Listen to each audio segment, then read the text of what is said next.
ang nag-deliver papunta sa bahay nila Pangulong Bongbong Marcos at Speaker Martin Romualdez mag-insert o magpasok ng 100 billion worth of projects sa BICAM. Sana po ay hindi nila ako mapatay bago ko mailabas ang lahat. Ginawa ko lang ang utos sa akin, pero ngayon, handa na akong harapin ang lahat. Ginagamit ng administrasyon ang buong resources ng bansa para tumahimik ako. That he will shoot me if I will talk. Gagamitin ako bilang panakipbutas sa kanilang kampanya laban sa korupsyon. Na ako mananahimik, ilalabas ko ang lahat ng katotohanan. May resibo, may ebidensya, at may pangalan. Para sa bawat Pilipino, alam ko na buo ang galit ninyo sa akin ngayon. Nauunawaan ko rin kung bakit.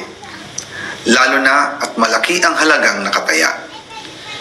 Pero bago kayo humusga, hayaan ninyong ipaliwanag ko ang buong katotohanan. Matagal akong hindi nagsalita dahil may direktang utos sa akin. Huwag nang bumalik ng Pilipinas at manahimik na lamang.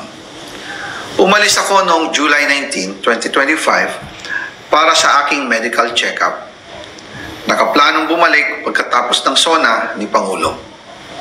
Pero habang papauwi na ako, tinawagan ako ni dating Speaker Martin Romualdez at sinabihan, "Stay out of the country. You will be well taken care of as instructed by the President." Noon naniniwala pa ako sa kanila, kaya't hindi ako bumalik. Tumikom ang aking bibig, sumunod ako, pero ang hindi ko alam, ang ibig pala nilang sabihin sa aalagaan ka namin ay gagamitin ako bilang panakipbutas sa kanilang kampanya laban sa korupsyon. Ginawa nila akong poster boy ng kanilang sariling kasinungalingan. Ngayon, hindi na ako mananahimik, ilalabas ko ang lahat ng katotohanan. May resibo, may ebidensya, at may pangalan. Nagsimula ito nung tumawag si Sekmina Pangandaman sa akin nung nag-umpisa ang BICAM process last year, 2024. Ang sabi niya, katatapos lang ng meeting nila ni Pangulo at may instructions na mag-insert o magpasok ng 100 billion worth of projects sa BICAM. At sinabi pa ni Sekmina, you can confirm with Yusek Adrian Bersamin dahil magkasama sila sa meeting ni Pangulong BBM noong araw na yon. Tinawagan ko po agad si Yusek Adrian Bersamin at tinanong ko kung may instruction nga ba ang Pangulo na magpasok ng 100 billion during their meeting. Ang sabi niya ay totoo nga po. Right after our conversation, tinawagan ko po si dating Speaker Martin Romualdez at nireport ko ang instructions ng Presidente to insert the 100 billion projects. At sinabi niya sa akin, what the President wants, he gets.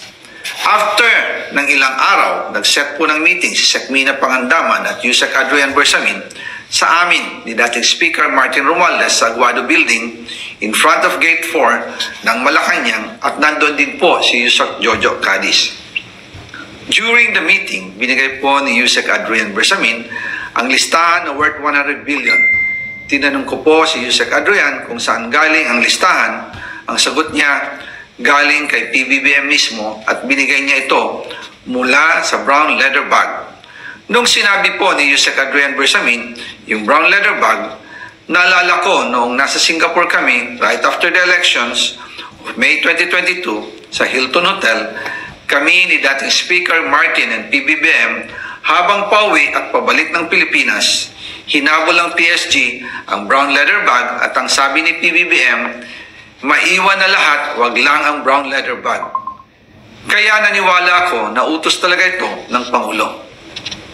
Pagkatapos ng ilang araw, I informed sina dating Speaker Martin Romualdez, Sekmina Pangandaman, Yusek Adrian Bersamin, and Yusek Jojo Cadiz na kung pwede 50 billion lang ang ipasok sa program funds dahil so sobra ang DPWH funds versus sa DepEd. In practice, hindi pwede na mas malaki ang budget ng DPWH kaysa edukasyon.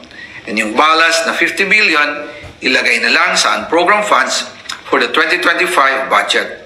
Dahil Office of the President din ang nagre-release ng lahat ng unprogrammed funds. Pagkatapos ng isang araw, tinawagan ako ni Sekmina at sinabi ang mensahe ng Pangulo. Ipasok ninyo yan dahil pinangako na sa akin ni Speaker Martin yan at hindi na pwedeng baguhin. Kumbaga, ang utos ng hari hindi pwedeng mabali. Again, I informed the Speaker and asked clearance about the instructions ng Pangulo. At ang sabi niya, wala tayong magagawa. Kaya po nagtataka ako kung bakit sinasabi ni Pangulo na hindi niya makilala ang budget. Samantalang lahat na binawas at dinagdag sa mga ahensya ng gobyerno ay humihingi ng approval sa kanya si Sekmina Pangandaman.